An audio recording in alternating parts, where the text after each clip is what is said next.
বিসমিল্লাহির রহমানির রহিম। আসসালামু আলাইকুম রহমতুল্লাহি ওয়া বারাকাতুহু। কেমন আছেন বন্ধুরা, ভালো আছেন?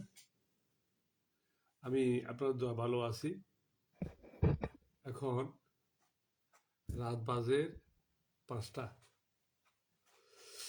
দীর্ঘদিন পর্যন্ত, এটা বহুদিন পর্যন্ত হঠাৎ করে 4টার দিকে আমার ঘুম ভেঙে যায়। বহু চেষ্টা করলাম।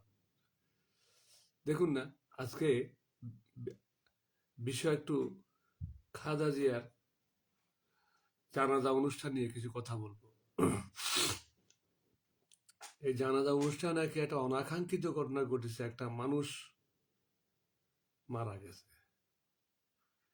কোনো সংবাদে পাইনি, তবে সোশ্যাল মিডিয়ার মারফতে দেখলাম একটা মানুষ মারা গেছে। খুবই দুঃখ পেলাম।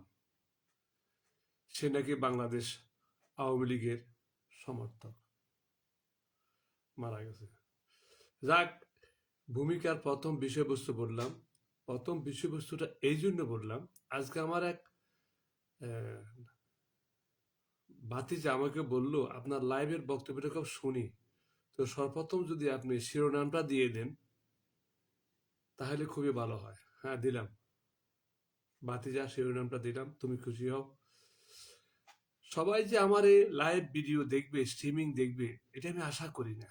এই ধরনের ভিডিও দেখার মতো ধৈর্যশীল মানুষ বাংলাদেশে খুব কমে আছে, খুবই কম আছে। তারা টিকটক দেখবে, টিকটক দেখে সারা রাত কাটিয়ে দেবে, ঘুম আসবে না। কিন্তু আমার এই লাইভ স্ট্রিমিং দেখলে তাদের ঘুম চলে আসবে। আমি বলি, আপনাদের যাদের ঘুম আসছে না, আমার 1 ঘন্টা 1.5 ঘন্টা যে লাইভ স্ট্রিমিং গুলো আছে আমার পেজে আছে, রিলে আমার পেজে আসি, রিল চেক করলেই দেখবেন আমার